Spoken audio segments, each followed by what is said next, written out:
In today's news, information on Florida A&M's presidential search, why the lieutenant governor has resigned, and what may prevent high school students from graduating. This and more coming up on News 20 at 11.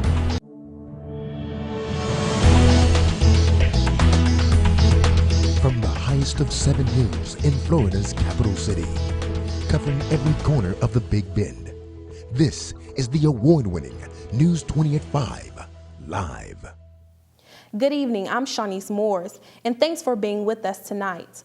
Florida A&M will be without a president for longer than expected. After 8 months, Board of Trustee Chair Solomon Badger has decided to end the search for a new president. This comes just days before the board was to make a decision. FAMU was placed on a 12-month probationary status in December. Badger says the university must focus on getting off probation before any decision can be made. Lieutenant Governor Jennifer Carroll resigned Tuesday after being questioned about her connection to an allegedly corrupt veterans charity. 57 people involved were arrested with racketeering charges. Carroll advertised and consulted for allied veterans of the world while serving for the Florida House of Representatives. What we're going to do is make sure that the inaccuracies that's in the statement from the accuser is that we're going to push back on that. My attorney is going to speak to that and let individuals know that, as we stated, it's lies. And the individual is facing felony charges with up to 5 years imprisonment, and she's just grasping at straws right now. Officials have not yet confirmed whether Carroll will face criminal charges in connection with the case. Well, it looks like Florida students don't just have the FCAT to look forward to anymore. Evan Miles tells us more. As the spring approaches, high school students prepare to graduate, but not before taking yet another test. Florida students are being encouraged to reach a new standard of college readiness through end-of-course exams. According to the Florida Department of Education, passing each end-of-course exam is now a graduation requirement. Director of Accountability and Policy Research Jane Fletcher explains why students' grades rely so heavily on passing scores. For example, this year for geometry and for biology, it counted for 30% of the students' grade, and that is to at the end of the class, the classes all have a final exam, and this is sort of like that. While policymakers push to set a higher bar, others are concerned with students failing one or more of the exams. Tests administered this summer yielded poor results, with only 54% passing. Godby High School junior Ajay Bhagwandan is less than excited about future exams. When I think of testing, I just think of memorization and actually learning material. So as soon as it's over, I forget everything. U.S. history and civics tests are slated to begin this spring and fall 2013. Florida high school students, like the ones here at Godby High, have a lot to get prepared for. While previous scores were below target, expectations for high school students remain high. For News 20 at 5, I'm Evan Miles. End-of-course exams are a part of the Florida Next Generation Sunshine Standards. A plane crash in Fort Lauderdale parking lot has taken the lives of all 3 people on board. The 2-engine plane crashed late Friday afternoon, soon after departing Fort Lauderdale Executive Airport. The pilot attempted to turn the plane around, but failed. The plane hit a tree, a fence, then crashed into 7 vehicles and a boat. No one on the ground was injured. 6 dogs are now being treated under the care of animal control after being rescued from a dog fight. 5 suspects have been arrested for their involvement in a dog fighting ring. This weekend, police raided an Orlando house and busted the fight following an anonymous tip. The police entered the house and found 1 dead dog. The 6 dogs found alive reportedly had gashes and wounds. Despite having their cruise cut short, the Carnival Dream passengers are looking forward to their next trip. Passengers safely arrived at Orlando International Airport and say they had a wonderful time. Absolutely, they did a great job. Well, we were making jokes, oh, this is the Carnival nightmare, but no, not at all, not at all. It was very, everybody's calm. Yeah, it could have been a lot worse. I don't think we had it as bad as the other ship. The ship suffered complications with its generator and docked at St. Martin, where passengers were flown home. This wasn't the first mishap to occur with the cruise ship line. Last month, the Carnival Triumph left 4,200 people stranded for 5 days without working toilets or power. Carnival provided Dream guests with 3 days compensation and 50% off any cruise. When we return, we'll tell you more about yet another plane crash. Also find out who President Obama has in mind for the new Secretary of Labor. Stay tuned for more news 20 at 11. Remember when imagination could take us anywhere? It still can.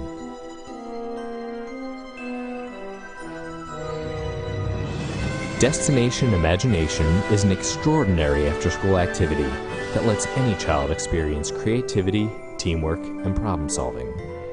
Parents and teachers, start a Destination Imagination team and let your child begin the journey of a lifetime.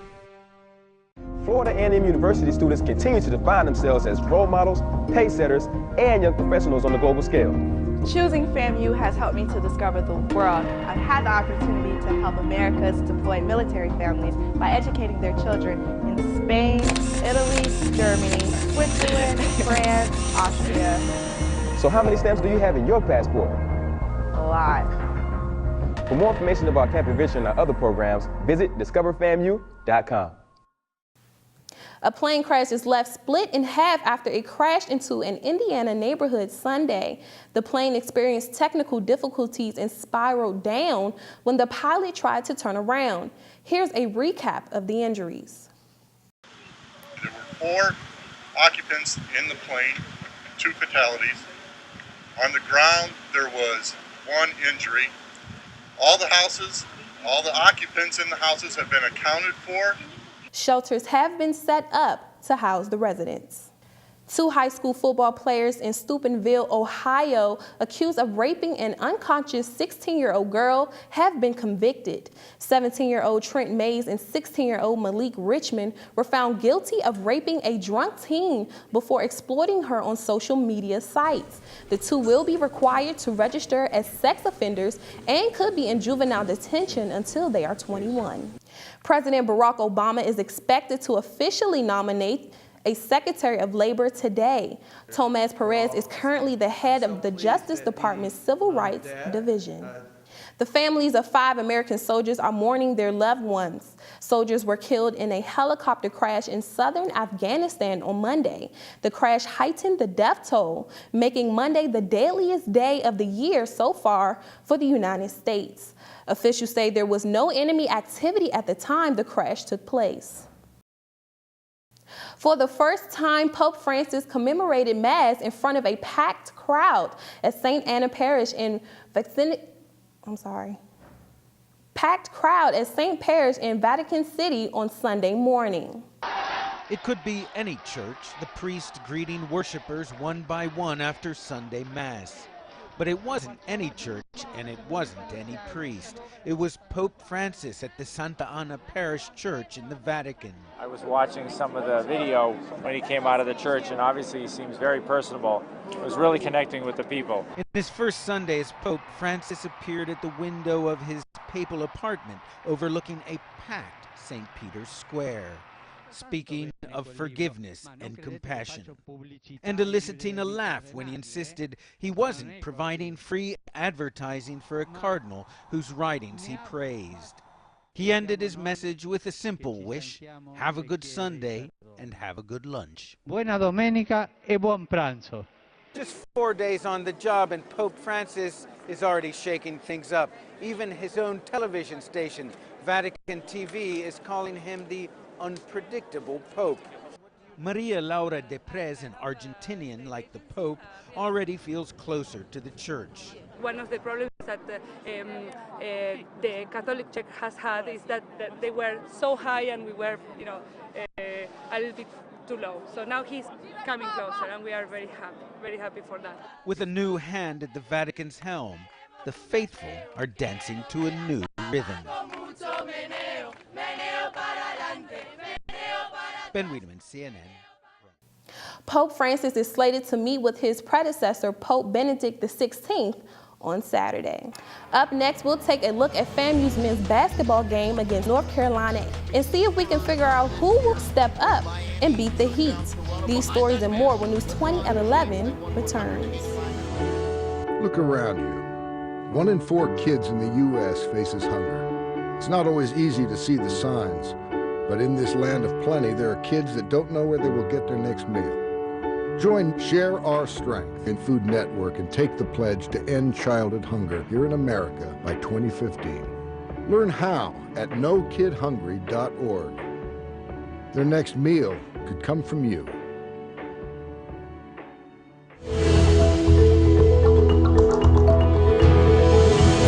FAMU men's basketball team was defeated by the North Carolina A&T Aggies.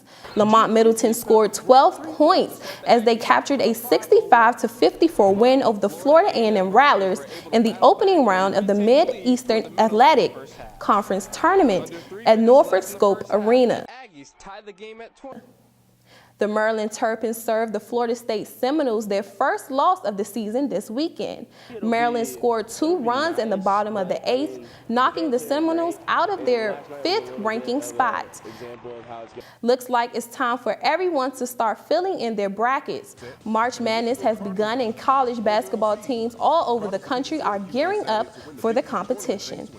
Louisville and Indiana are among the most anticipated teams to make it to the Final Four.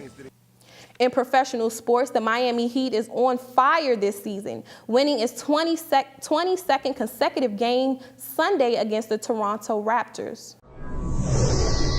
The Miami Heat are looking to match the second longest winning streak in NBA history, a streak that started way back in Toronto, where Chris Bosh started his career. It started on February 3rd of this year, when Miami took down Toronto. Behind that man, LeBron James, they won 100-85. That was their 10th straight victory against Toronto. That's their opponent again today.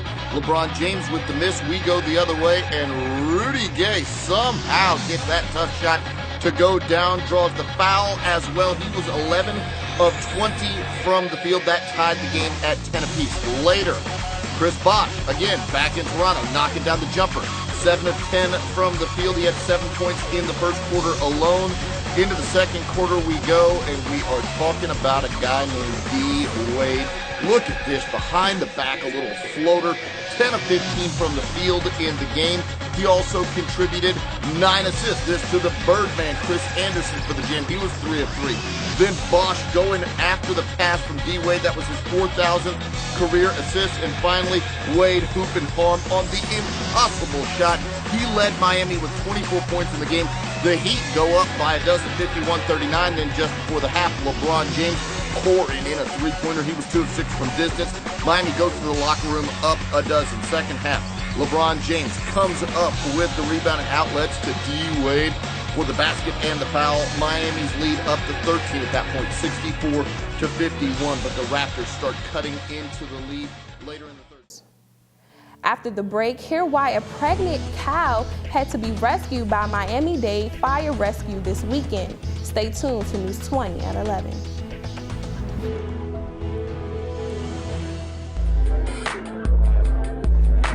What's the deal, Ma? I see you eyeing me. Yeah, I've been watching you. Can I call you? I got it ready for you. What's up with this HIV hotline? You better check yourself. This ain't no game. Just want to talk to you. I'm HIV positive. I didn't protect myself. You still want to talk? I didn't know. If you are sexually active, there's only one way to protect yourself for sure. Use condoms correctly every time. Life is what you make it. Be safe. Welcome back. It would seem that this bovine mother-to-be ended up in a drainage ditch. Here's how.